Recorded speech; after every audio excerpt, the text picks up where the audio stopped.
We'll just start up here in the front. It has one 12-volt battery on the front of the unit.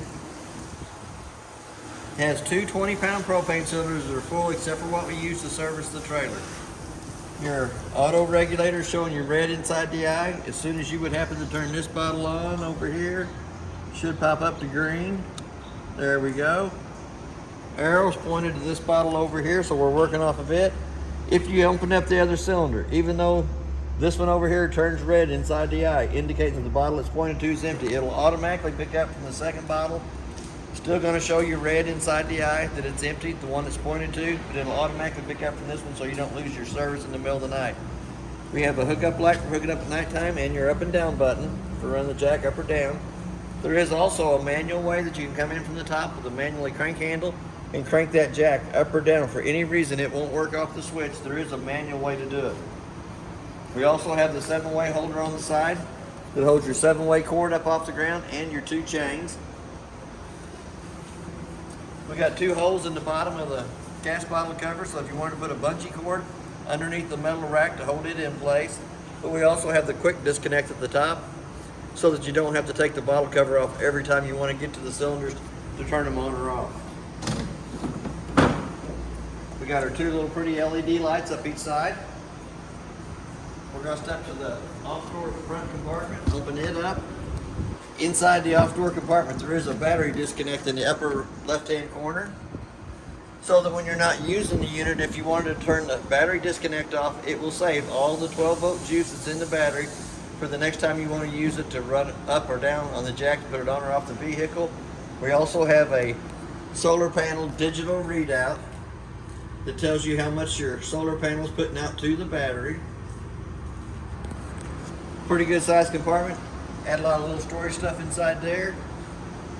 On the stabilizer jacks, front and back, on the off-door side, there is a manual way that you can crank them jacks up or down. For any reason it won't work off the electric switch on the door side, there is a manual way to crank those up and down too. We got another little storage door here underneath the master bed. Pretty good sized compartment. Add a lot of goodies in there. Does have an outside shower on the off-door side of the unit that gives you hot and cold running water to this side over here. On our dump stations, it has 2 on it. The front one up here, the front gray handle is marked number 3, which is for your washer dryer prep. The one right behind it is marked 1, which will be your bathroom shower and sink. Come back to the second dump station. We have gray handle 2, which is your kitchen sink water. I call it galley. And then your 3-inch valve down below, which is the toilet water only. Up underneath the fender skirt, there is 2 low water drain points, a red and a blue line. The red is the hot side of the water system. The blue is the cold side of the water system. You'll use those for winterizing and de-winterizing of the trailer. Then we're going to come back to our water fill station. The very top connection that you can hook to with a water hose and regulator is your black tank flush, so that when you're dumping your holding tanks, you can hook your water hose and regulator to the top connection, turn water pressure onto it, spins a little aerator on the inside, cleans more of the toilet paper debris out of the black tank only. Then your front connection is your city water connect that you can hook to with a water hose and regulator and never have to fill the fresh tank on it. The second one is your fresh tank fill, so that when you get ready to fill the fresh tank, you hook your water hose and regulator to it, turn water pressure onto it. It does have a drain up underneath the front black pipe, all the way towards the front, almost to the front compartment. The white valve is in the open position, letting the water run out of it right now. The 2 hoses on either side are vent tubes to let air come out while the tank is filling. Then we're going to come back to our furnace. It's going to suck cold air in the top, hot air out the bottom. I always suggest putting the mud dauber screen over the outside of that to keep the mud daubers from going in and building their little dirt nest on the inside. For some reason, once it's been lit on propane, they love that smell. They go in there, they build their little dirt nest, and it cuts your airflow down. Then we're going to come down to the Suburban Insta-Heat hot water heater. Has a switch on the outside that has an off and on switch on it. We're going to turn it into the on switch. So that we get inside, it'll light up the control panels on the inside. The lug nuts on the trailer have been torqued at 100 foot-pounds. That's what's recommended on the side of the unit. Tires are air pressure, which is 65 pounds on the side of the tire cold. As we step on back down through here, it has a hood range vent on the outside. It has the two little tabs lifted up. Allows the flapper to flap. Not that you burn your food, but if you want to pull smoke from the inside of the trailer to the outside, the two tabs on the outside have to be lifted up. Allows that flapper to flap. But when the unit's in travel position, it needs to be pushed back down and locked into place. Little black circle here on the piece of metal in the back is for the door side slide. For any reason it won't work off the switch on the inside. Excuse me, there is a manual way that you can come in here, hook onto that piece of 3/4 inch nut inside there, and manually crank the room on the opposite side back in. Here again, same way on the stabilizer jacks on the off door side, there is a manual way to crank it back in and out. 50 amp service cord goes on, makes a quarter of a turn, tighten up the black knob. The other end of the cord has two blue lights on it, indicating it has 110 power coming through it. We do have a spare tire on the back. It's been aired up to pressure, but it's not been torqued up, it's been put onto a wrench. We are prepped for a backup camera up top. So that if you wanted to buy the backup camera, it's already prepped for it. Works off the running lights. And then we're set up for a Lippert extendable ladder on the off-door side. Then we have our park cable hookup down here at the bottom and two satellite hookups. One to go to the master bedroom and one goes to the living room area. Come around inside here is the switch for running those stabilizer jacks. I'm going to lift them up just a little bit. Once you hit the extend button, they'll come down until they hit the ground. And then you just want to put a little pressure on them. They're just for stabilizing the trailer. They won't lift it from side to side for leveling. They just stabilize it while you walk through the center. While we're down here, we do have an outside grill connection. If you wanted to put a fish fryer, barbecue pit, it will work off the two 20-pound propane cylinders on the front of the unit. Same little hole here on this side. We'll manually crank the off-door side room in or out. For any reason it won't work off the switch on the control panels on the inside. There is a manual way to run that room in and out manually through that hole. There's a place for a TV out here. Slides in the bracket up top. Hooks to the park cable and the antenna. And a 110 outlet to plug it into. It does have two awnings on it, one on the slide room and one on the main part of the trailer. We're going to slip right past that. There is another way to manually crank the bedroom slide in and out. Little doggy leash here on the front. Second switch for the stabilizer jacks in the front. Then we're going to go into the front compartment on the door side. It has a light on this side with a little push button in the center of it. The black switch turns your LED lights on the front. The little manual crank handle does the tongue jack, comes in the top of the tongue jack and will crank it up or down. This one here will go in the little black holes on the fender skirt radius metal for cranking the rooms in and out. And then this slotted one does your two stabilizer jacks front and back. So you have one of all three handles for running the stabilizers up and down, the tongue jack up and down, and the rooms in and out. We're going to go right back to the front door. We're going to open it up.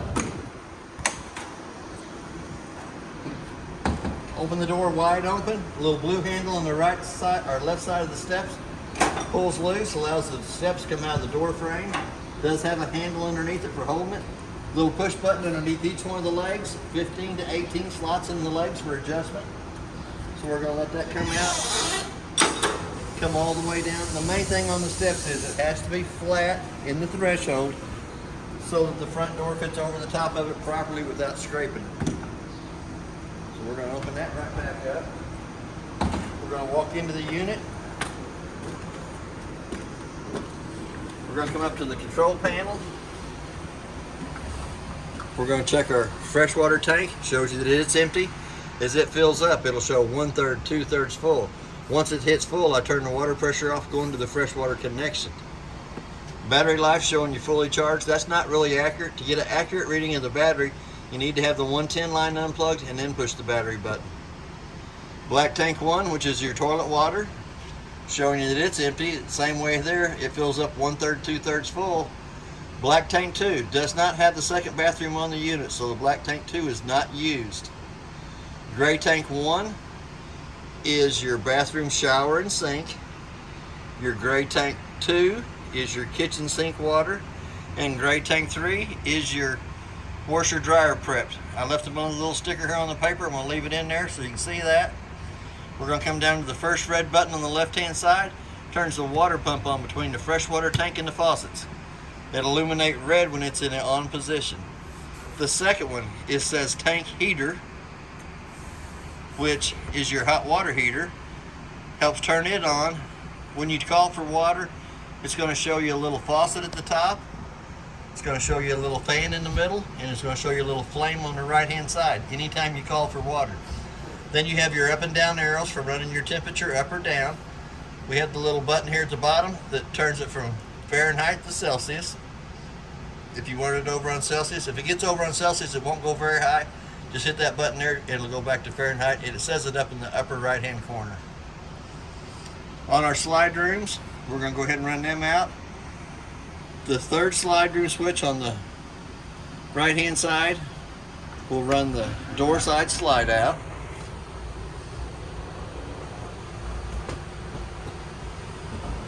We'll get the unit opened up to where we can get inside.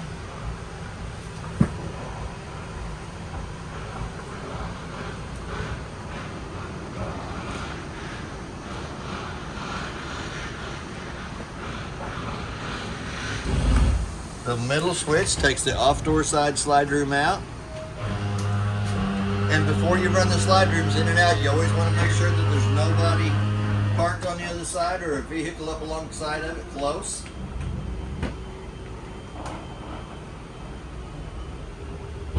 And on that slide there too, there is two things that can catch. Your door handle here for the pantry door can get ajarred and can catch the side of the slide room as it comes out. We'll go ahead and run that other slide out, which is the bedroom slide.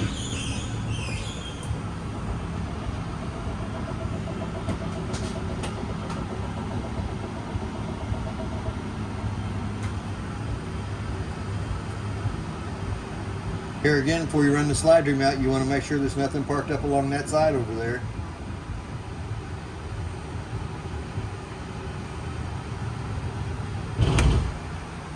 And then we got two slide room switches, or awning switches. We're going to run the top one out, which is your main slide on the unit. We're going to take it out as far as we can get it.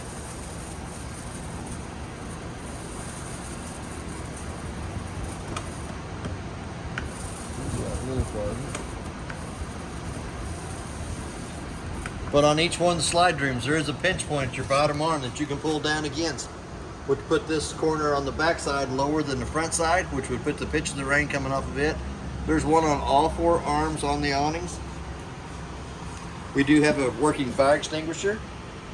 Left side of the door as we come in.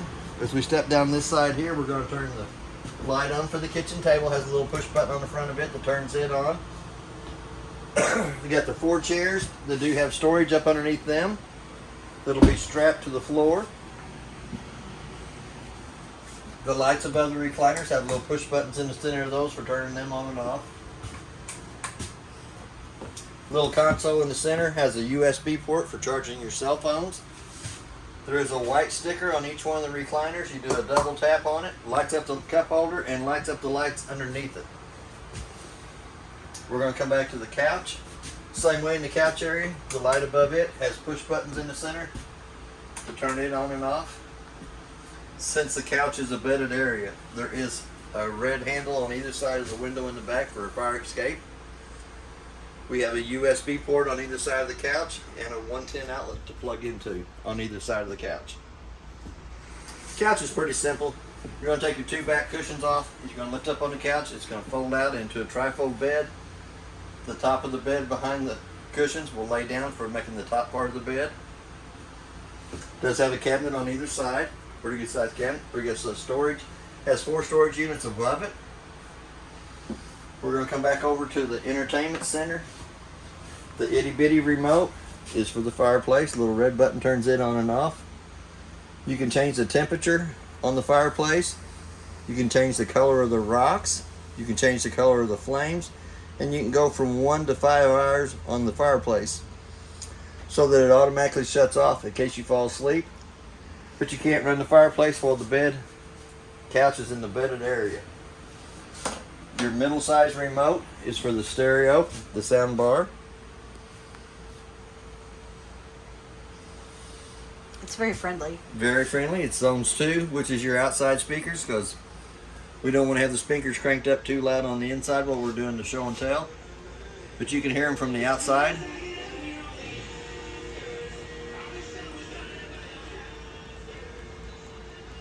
Turn that back down because the other guys don't like to hear that. And then we have a TV remote for the TV that's in the unit. If I'm not mistaken, it got 42 channels on the TV. That's working with the booster in the master bedroom and the antenna up on top of the unit.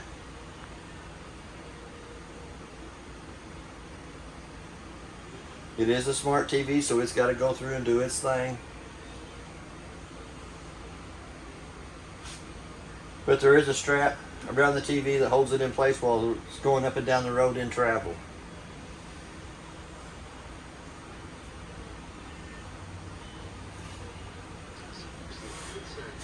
That TV station is about 80 miles away from here in St. Louis. It does pick up pretty good. That's just working off the antenna on top of the unit and the booster. The black light in the center is the strap that holds the TV in place. Go ahead and turn them back off. The round vents in the ceiling is for the AC. The brown vents on the cabinet is for the heat for the furnace. It does have a hidden room, hidden storage on this unit.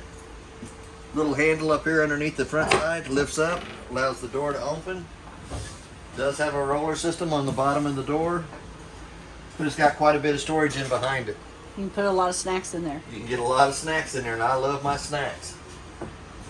You should see the trailer when I'm PDRing it. It'll have snacks all through it. Then we're going to bring it back down and lock it back in place for travel. We're going to come back to the stove area. It does have a light for the stove for the cooking top and a fan. For that fan to work properly, the 2 tabs on the outside range hood has to be lifted up, allows that flapper to flap. Here we got another glass stove top. We're going to fold it up 2 times up out of the way. Little button on the right hand side illuminates the valves on the stove itself. We're going to turn them up to the highlight position, holding down on the knob and using the striker. And it might take it a minute for the gas to get back here since the gas bottle was off on the unit.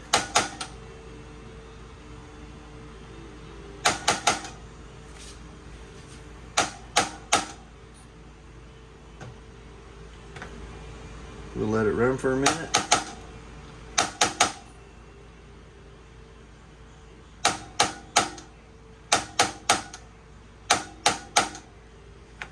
Here again, we're going to let it sit for just a minute. Using the striker on the left hand side once the gas gets pulled all the way back to the stove.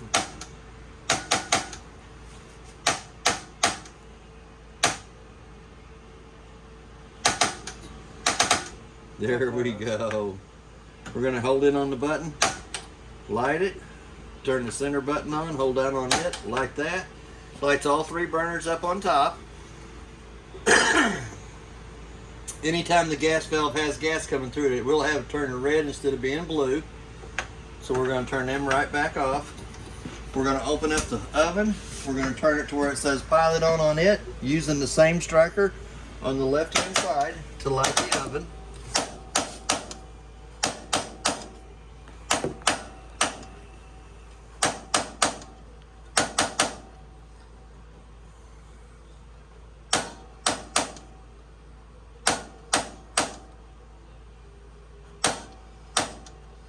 We'll light the pilot, let it run for just about a minute. That heats the thermocoupler up right above it.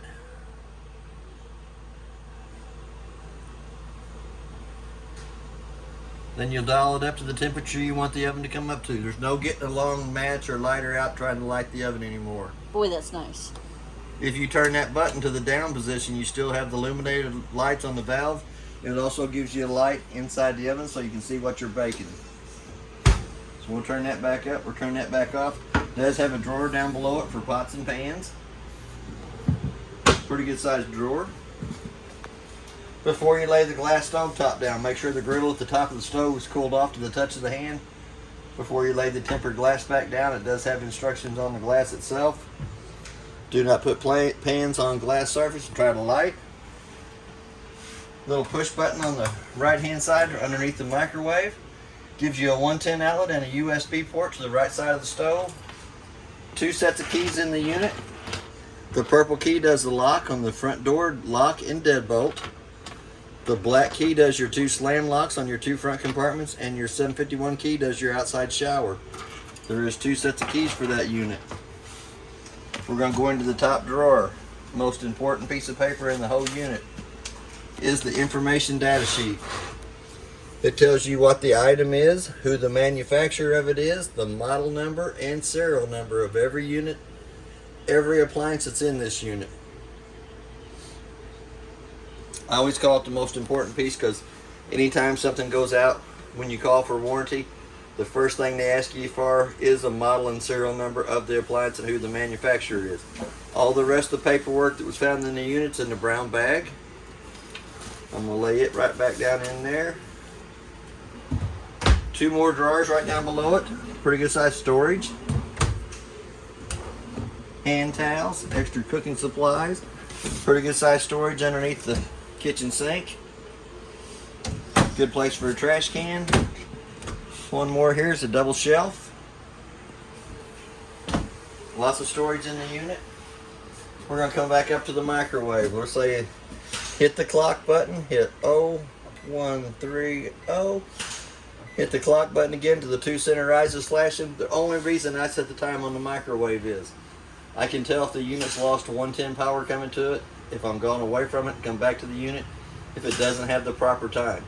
Usually if that happens, the first thing I'll come back and check is the refrigerator to make sure that I haven't lost my food service in it. Pretty good size freezer and refrigerator section. And it is 12 volt only. So we're going to close it back up. We're going to go to the pantry door and open it up. If I'm not mistaken, when you open the pantry door up, it does have a light on the inside. There can be a 2-way switch. It'll be on 24/7. Or it will be motion censored, so when you open the cabinets, you can access into it. There is an access panel here at the top that accesses you into the furnace. I have to remind myself to make sure I get them 2 screws put back down. Another light on the countertop to the right side of the kitchen's refrigerator with a USB port, 110 outlets, and it is prepped for King Wi-Fi. We have a light on the side of the sink that turns illuminated lights around the bottom of the island on. We also have a carbon monoxide LP detector that'll make that annoying little sound and drive you crazy. The little single beep is for LP. The double beep is for carbon monoxide. We're going to come right back around to the thermostat. See, I told you it'll annoy you. On your XL thermostats, we're going to turn it on. We're going to turn it to our fan speed low, fan speed high. We're going to go cool, cool low, cool auto, and cool high. We'll dial our temperature down for the AC. Hit that mode button one more time. It has heat in the lower left hand corner. You'll dial your temperature up for it. Hit that mode button one more time and it should say off in the lower right hand corner. We're going to come right down below that, the brown vents for the heat coming out. Then we got our breaker box down at the bottom, and they are marked from the left side to the right exactly what they are, with your main being in the center. Your second breaker over is your GFCI breaker. Little resettable white button in the center of it, so if you plug an appliance into any of the 110 outlets and it won't work, you might have to come back in here and push that little white button back in for the GFCI breaker. All your car fuses on this side over here, with the first 3 spots being empty. Refrigerator, 1, 2, 3, 4. 4 of them are lights, hot water heater, furnace, radio, pump, and LP detector, and you got 1 down at the bottom that's left open. For any reason one of those 12-volt car fuses blows, it does have a red light on the right-hand side that illuminates, indicates that the fusible link is popped, but it will have a red light to the right-hand side of it that you can also see through the tinted glass on the front of the breaker box itself. You do have the quick cool downs on the main AC in the living room area, so that when you come into the unit, if you want to let all the cold air come right down into the kitchen area, then when it gets to where it's cold enough in the kitchen, you slide those back shut and it goes back to the round vents in the ceiling. The light right here above us has to be turned on by hand. Got a little push button in the center of it. We're going to come back to the lights. The first one turns the set of lights above the slide rooms on. The second one is your LED lights underneath your awnings. The third one is the 8 lights during the living room and kitchen area that come on automatically by the switch. We're going to step into the bathroom. Light switch on the left-hand side of the wall as we come in. Does have a knurled knob in the vent in the ceiling that cranks the vent above us up. Little black button in the left-hand front corner turns the fan on. I think I can reach it and turn it on. We also have a 110 outlet in the bathroom that's GFCI protected. Got a 2-shelf medicine cabinet above us. We do have a little storage underneath the bathroom sink. You take the 2 panels out of the bottom, or 2 screws out of the bottom panel. Excuse me, accesses you into the back side of the water pump. The water pump already has a 1-valve setup on it for winterizing. We do have our travel doors locked into position. It does have a lock on the inside that you lift up. If I can get my old hand to work.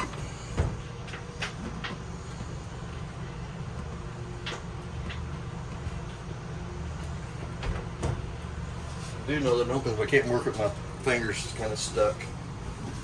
Hold on. It has a little knob on it that you slide back. Yep, you slide it to come up. Slide it and then pull it up. Then you got your sliding doors. But in travel, you want to make sure that those sliding doors are in place. Yes. I don't know if I can do this one-handed. You may have to lock it later. But you want to make sure these are locked in place for travel. For travel. There we go. And then we have a single foot flush on the toilet on the right-hand side.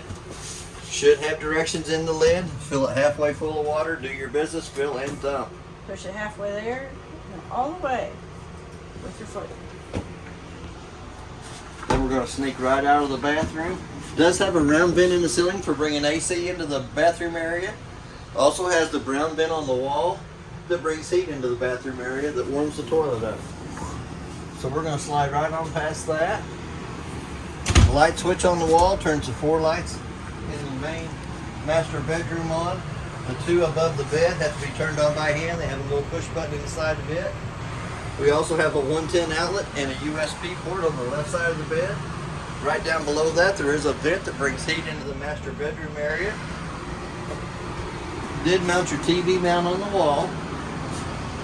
So all you gotta do is mount the TV to it. We're gonna come up underneath the bed. Does have the full storage underneath it.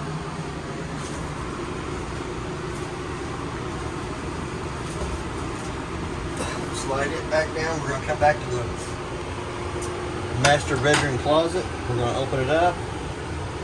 It is prepped for a washer dryer in this area over here.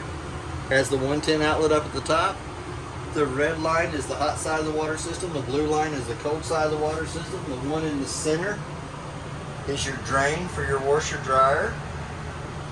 Does have a dryer area on the left hand side of the cabinet with the 110 outlet to plug it into.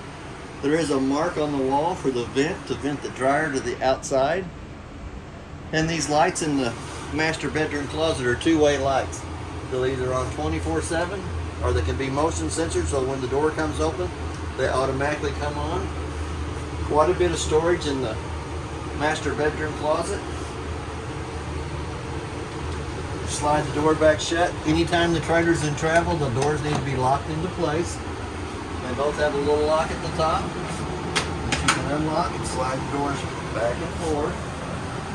Here's your little mark for the vent for the dryer for the outside. There's your little 110 plug-in to plug it into.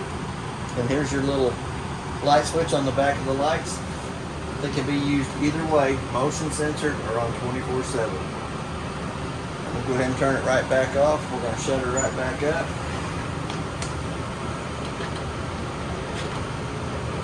We're going to come back to the controls on the AC in the master bedroom. Use a little button on this side right here. You want it to the blue side as far as it'll go. And then your controls are on this side over here. You do have the high, low for AC, fan high, fan low, and off. Fan in here, or the air conditioner in here, vents out both ends, either end. The little knobs right here control the amount of flow coming through. Does have a filter on either side. The cleaner the filters are, the quicker they cool down, and the better they maintain their temperature. With just the one air conditioner on, it stayed pretty cool in the whole unit here today. That's basically everything on your unit. If you have any questions, oh, I forgot one more thing. It does have a round vent in the ceiling that will bring AC from the vented from the AC in the living room kitchen area all the way to the bedroom area. The one in the bedroom is just for at nighttime, and it is hand controlled. That's basically everything on your unit. If you have any questions, there is the place for the TV here. 110 plug to plug it into. This is your TV antenna booster that works the TV in the living room, the TV outside, and the TV in the master bedroom. And that's basically everything in the unit. If you have any questions, I'll try to answer them the best that I can. Thank you for your time.